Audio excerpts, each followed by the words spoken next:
Fala, meus amigos, estamos chegando para mais um vídeo. Eu quero dizer para vocês que é um vídeo para o torcedor do Juventude e para o torcedor do Caxias, o mesmo, um pós-jogo analisando as duas partidas. Primeiramente o Juventude que jogou de manhã, depois eu falo do Caxias que jogou no final da tarde. O Juventude perdeu para o Brasil de Pelotas, um resultado frustrante. Eu quero dizer aqui, antes de entrar em questões polêmicas de arbitragem, que o Brasil melhorou em relação àquele Brasil que nós conhecíamos. É um time que hoje não joga mais no bicão, ele tem toque de bola, tem alguma qualidade sim de trabalho dessa bola no meio-campo e jogadores de movimentação interessantes no ataque. Um Brasil que eu confesso me surpreendeu positivamente, vindo jogar aqui em Caxias do Sul. Contra um Juventude que no primeiro tempo, principalmente, não conseguiu repetir a intensidade que teve contra o Cuiabá. Não é fácil repetir aquilo, muito porque também o Cuiabá permitia algumas jogadas, mas eu tenho a impressão que o Juventude mesmo naquele jogo, ele foi de uma maneira mais intensa do que conseguiu começar a partida desse sábado contra o Brasil de Pelotas. Segundo tempo, o Juventude já estava perdendo o jogo pelo placar de 2-0 quando acelerou e quando tentou empatar, conseguiu marcar um gol no início do segundo tempo, mas acabou sendo insuficiente e perdeu para o Brasil. Foi um resultado frustrante, porque o Juventude fazia horas que não estava tão favorito contra esse adversário que é sempre difícil. O Juventude tem na tabela uma diferença que expressa bem a qualidade técnica dele em relação à do Brasil. E hoje isso não se confirmou. Mais uma vez o Juventude sucumbiu diante do rubro-negro de Pelotas. Bom, o jogo passa, como disse, pela qualidade do Brasil, que é melhor em relação ao que nós conhecíamos, passa pela intensidade do Juventude, que não foi a mesma, também passa pelos desfalques que o Juventude teve. O Juventude não teve o Carné, não teve o Igor, ainda não teve o Eltinho, então também passa nesse ponto, mas passa pela arbitragem. É uma lástima ver o Jean-Pierre Gonçalves de Lima como quarto árbitro e o Daniel Nobre Bins apitando e apitando mal, sendo determinante no jogo. Ele marcou um pênalti inexistente que originou o segundo gol do Brasil. Se ele viu na TV, deve ter ficado com vergonha.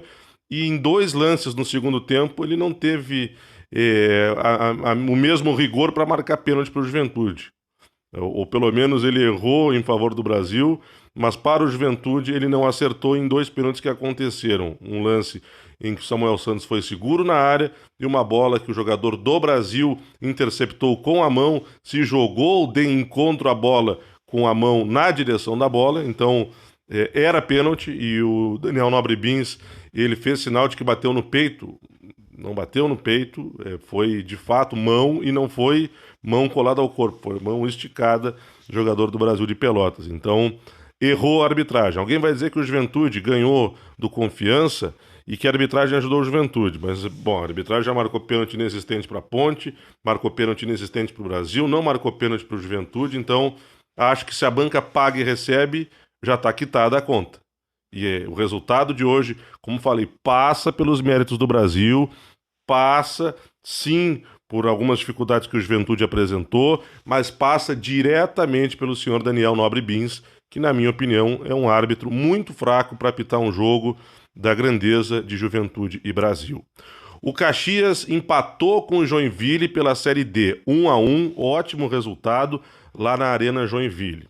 Ponto que o Caxias precisava buscar contra um adversário que a gente sabe que é difícil. O Caxias conseguiu fazer um jogo de controle e até bem parelho na primeira etapa, mas no segundo tempo, ele, embora tenha conseguido conter o ímpeto em termos de chegada na área e conclusões muito perigosas do Joinville, ele também assediou o Joinville muito pouco. Aliás, os lances perigosos para o Caxias foram no final do jogo. E o que eu estou dizendo apenas em relação a isso, não que seja um problema para agora, pode ser um problema lá adiante. O adversário ter tanta posse de bola e jogar tanto no campo do Caxias, sendo um adversário de mais qualidade nas próximas fases, pode gerar algum apuro. Para agora, tá bom e o resultado, eu repito, foi ótimo diante do Joinville. O Giovanni Gomes mais uma vez marcando gol e uma bola bonita do Diogo Oliveira lançando o Bruninho que serviu ele para fazer o gol, dessa vez não com a cabeça, mas sim parando o cruzamento com o pé, fazendo o gol do Caxias. O gol marcado pelo Joinville antes foi num pênalti cometido infantilmente pelo Maílson, jogador que tem oscilado nas partidas, normal, ele ficou um bom tempo sem jogar. Espero que esse momento de oscilação seja contido o quanto antes, para que ele firme-se como um bom companheiro de zaga para o Thiago Salles. Ainda tem oscilado e ainda alguns lances de apuros que o Caxias sofre passam por ele. Foi assim contra o São Luís, foi assim contra o Joinville. No fim do jogo, o técnico Rafael Lacerda, mais uma vez, embora até de maneira controversa, tenha dito que não dá bola e que ninguém dá bola para as críticas da imprensa, ele deu muita letra para a imprensa na entrevista. Parece que se os jogadores experientes, como ele falou, não dão tanta bola para a imprensa, o técnico, que ainda é um técnico inexperiente, não está sabendo lidar com as críticas. Críticas que sempre foram respeitosas ao Lacerda, sempre foi ressaltado que o Lacerda é um cara de muito potencial, assim como sabe-se que ele tem muito a aprimorar como técnico, onde ele ainda não conseguiu um título. Ele conseguiu um vice-campeonato gaúcho, que é muito interessante, mas ainda é pouco, principalmente em relação às necessidades do Caxias. E por isso que a imprensa cobra rendimento junto dos resultados do Caxias, porque essa imprensa já viu o Caxias frustrar o seu torcedor. Esse torcedor também cobra o melhor futebol, justamente para que o final dessa Série D não seja igual a de outras, inclusive onde o Lacerda, no ano passado, fazia parte do trabalho derrotado que o Caxias fez ano passado. O Lacerda fazia parte da comissão técnica, então ele talvez tenha que entender um pouco essa situação do porquê que se cobra tanto do Caxias, porque o Caxias, infelizmente, e essa conta vai para ele, vai para quem está ali agora, e vai, se o Caxias não subir, vou bater na madeira, vai ficar para outras pessoas em outras temporadas, ela vai ser cumulativa. E eu espero sinceramente que esse ano o Caxias suba, e por isso que se cobra, repito, bom desempenho, além dos resultados que já são bons conquistados até aqui, para que o final não seja o mesmo. Então o Lacerda não precisa se colocar contra a imprensa. O Lacerda não tem autoridade para dizer que a análise da imprensa é mal feita, como ele disse na entrevista. Não tem essa autoridade. Aliás, tem que respeitar um pouco mais quem analisa, pessoas que têm um pouco mais de lastro em suas profissões do que ele tem como treinador, por enquanto.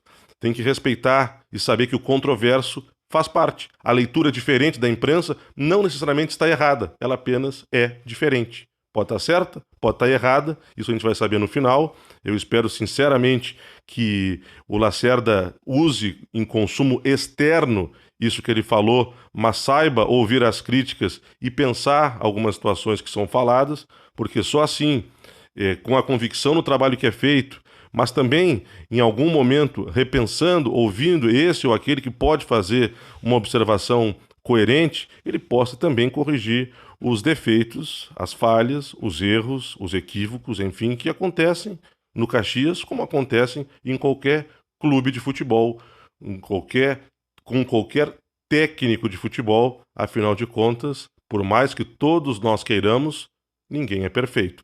Talvez o tempo ensine um pouco isso ao treinador ainda inexperiente do Caxias.